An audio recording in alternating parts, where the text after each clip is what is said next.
Hoy vamos a hablar de un tema interesante que nos va a ayudar sobre el mundo espiritual, cómo funciona. El tema de hoy es ardides.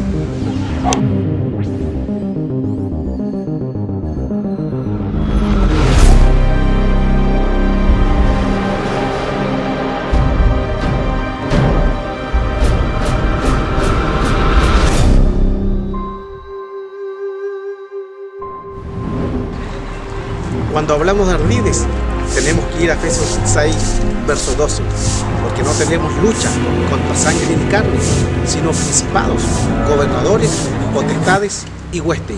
Cuando hablamos de principados, son los arjé, los arché, los ar, son los primeros en tiempo, primeros en rango, primeros en todo y primeras creaciones. Luego tenemos los gobernadores, que trabajan en el mundo de las leyes, los convocator. Luego potestades o autoridades, que son la exousia, autoridad delegada. Y las huestes, donde están los demonios y espíritus inmundos.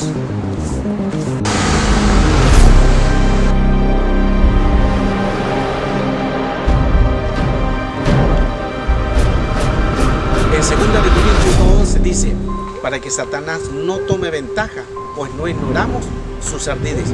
Cuando hablamos de ardides, es la palabra esquema, plan y trampa.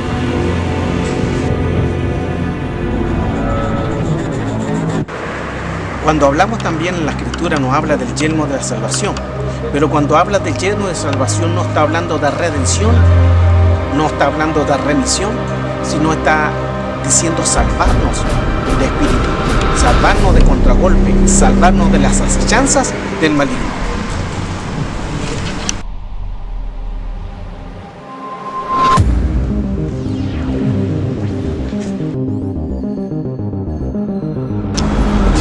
Dentro del mundo espiritual existen diferentes tipos de influencias que pueden contaminar al hombre. La escritura también nos habla que cuando el espíritu del mundo sale y se va por lugares secos que son sin agua, donde no hay ambiente, donde contaminan, ellos contaminan y vuelven. Dice que el espíritu del mundo sale del cuerpo y luego va a buscar otros 7 espíritus peores que ellos. Eso se vuelve cíclico y los que vuelven son peores. Ahí viene reinicio o se vuelve cíclico.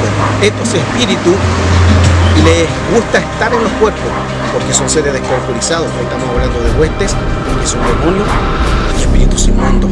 Cuando salen buscan un reposo y al no encontrarlo dice volveré a mi casa de donde yo salí. Al hablar de la palabra casa estamos diciendo del hebreo bayit. Y tenemos también la palabra oikos, casa, que es una morada. Ahora, cuando sale el espíritu inmundo y quiere venir con otros peores, si él ya salió porque quedó desautorizado, la idea de él es volver. Pero no solamente volver él, porque ya conoce de dónde salió, ya sabe cómo contaminó, ya sabe cómo entró. Entonces, al volver con otros peores que él, ahí viene la palabra oikos, que cuando se dice que vuelve a la casa otra vez, es para tomar posesión a la familia. O sea, viene con 7, serían 8, entran en el cuerpo y se vuelve cíclico, pero para entrar a la generación generacional, ancestral, familiar, ADN, sangre.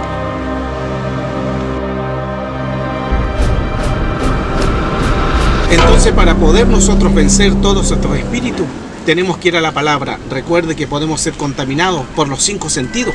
El enemigo trabaja con los 5 sentidos. Es porque él tiene un historial. El enemigo trabaja con una información. El enemigo trabaja con algo que viene del pasado. Ahí es donde nosotros tenemos que orar, reprender, anular todo espíritu que se levante contra el conocimiento de Cristo. Por eso que hay que descontaminarlo.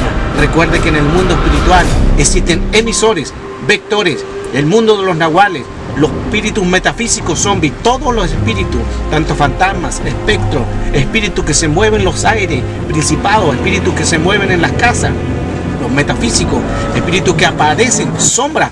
Todo eso tenemos que llevarlo sujeto a la obediencia de Cristo. Y ahí donde hablamos sobre los espíritus que se mueven. Por eso que un ardide es un esquema, es un plan, es una trampa. Para que Satanás dice no tome ventaja. Al tomar ventaja es que cuando hay una contaminación, él se adelanta. Dice, para que Satanás no tome ventaja. Al tomar ventaja, él se adelanta a nuestro caminar. Y como hay una contaminación cuando nosotros pasemos, Él hace trampa, esquema, y ahí viene una contaminación donde hace la batalla. No debería haber batalla si nos consagramos. No debería haber batalla si buscamos del Señor, porque estaríamos apercibidos contra toda contaminación. Ese es el tema de hoy. Ardides, esquema, plan y trampa.